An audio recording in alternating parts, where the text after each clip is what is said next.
বৃষ্টি বেশ ভালোই হচ্ছে, অতিবর্ষণে অগ্নিমূল্য হচ্ছে বাজার দর। কেন? কারণ বর্ষা শুরু হতে দাম বাড়লো সবজির। আলু যদিও দাম ঠিকঠাকই রয়েছে 20 টাকা পার কেজি, আর পেঁয়াজের দামও মোটামুটি নিয়ন্ত্রণের মধ্যেই রয়েছে 25 টাকা পার কেজি। টমেটো বিকোচ্ছে 50 কেজি 50 টাকা পার কেজি। পালং শাক, গাজর থেকে শুরু করে বিট, ক্যাপসিকাম এগুলোর বেশ দাম যথেষ্ট বেশিই যাচ্ছে। শসাও প্রায় 70 থেকে 80 টাকা পার কেজি। এছাড়াও ভিন্ডি, ঝিঙে, পটল এগুলো তো রয়েছে।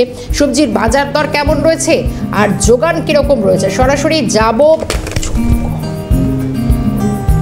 সরাসরি এই মুহূর্তে নজর রাখবো বর্ণপরিচয় মার্কেট থেকে এই মুহূর্তে সৌভিক সুপ্রভাত জানাবো, এবং সঙ্গে এটাও জানার চেষ্টা করব যে ইতিমধ্যেই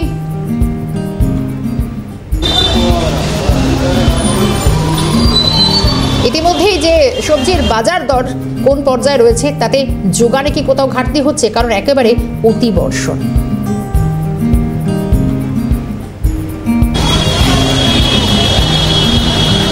একদম শর্মিষ্ঠা, তোমাকেও সুপ্রভাত। এবং তার পাশাপাশি সকাল থেকেই কিন্তু আকাশের মেঘ ভার। ইতিমধ্যে অতিবারী বৃষ্টির ফলে সবজির যে চাষ, সেই চাষ কিন্তু অনেকটাই সমস্যার সম্মুখীন হচ্ছে, সেই চাষ অনেকটা নষ্ট হচ্ছে।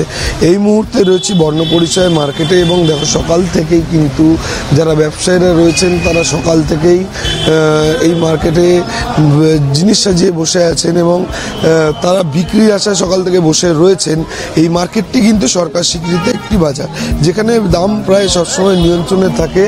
এবং সে একই জায়গায় আমি একটু যারা ব্যবসায়ীরা রয়েছেন তাদের সাথে একটু কথা বলবো যে এই মুহূর্তে বাজারের দাম কেমন আছে, এবং তার পাশাপাশি যে সবজিগুলি রয়েছে কোন সবজির দাম বেড়েছে, কোন সবজির দাম কমেছে।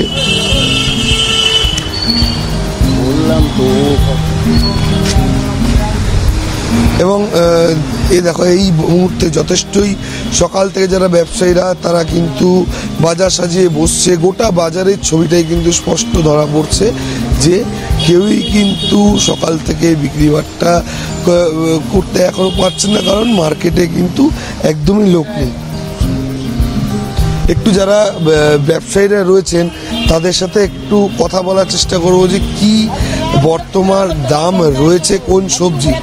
আচ্ছা, বর্ষার জন্য তো অনেক জিনিসই নষ্ট হচ্ছে, তাতে তো আপনাদের যোগানেও অসুবিধা হচ্ছে, কারণ আপনারাও বেশি দামি জিনিস কিনছেন। বর্তমানে বাজার মূল্য কি রয়েছে কোন জিনিসের? লঙ্কা এবং বেগুনের দাম মূলত কতটা? বেগুন হচ্ছে 100 টাকা কিলো, 80 টাকা কিলো।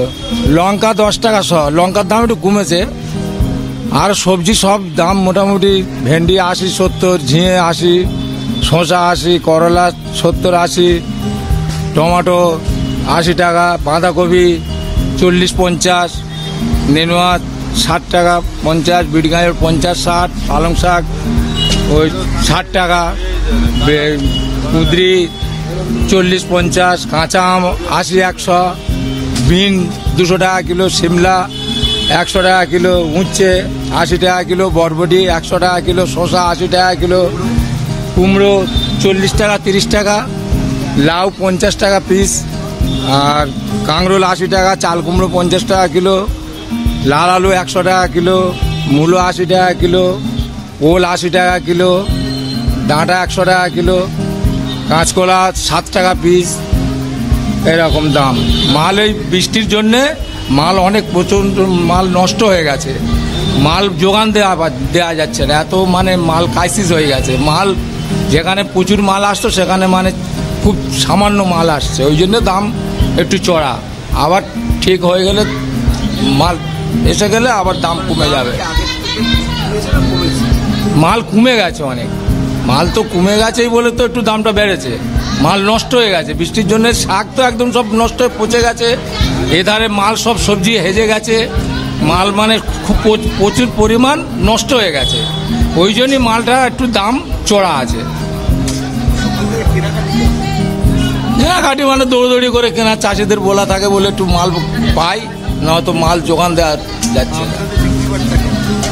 ওই আগে যেরকম হতো অতটা বিক্রি করার দাম তো বেশি, যেখানে অনেক মাল ধরো একটা মাল 10 কিলো বিক্রি হতো, সেখানে 3 কিলো, 2.5 কিলো, 5 কিলো এরকম বিক্রি আছে। মাল বিক্রিও কম, দাম বেশি হলে সবার কাছে গিয়ে পয়সা আছে যে কিনে খাওয়ার মধ্যে। এখন 80-100 টাকা কিলো, 60 টাকার নিচে কোনো সবজি নেই, তা কী করে তারা কিনবে? ওই জন্য কম কম কিনছে, মোটামুটি চলেই যাচ্ছে। আর কী করে যা কোথাও চালাতে হবে, দোকান তো।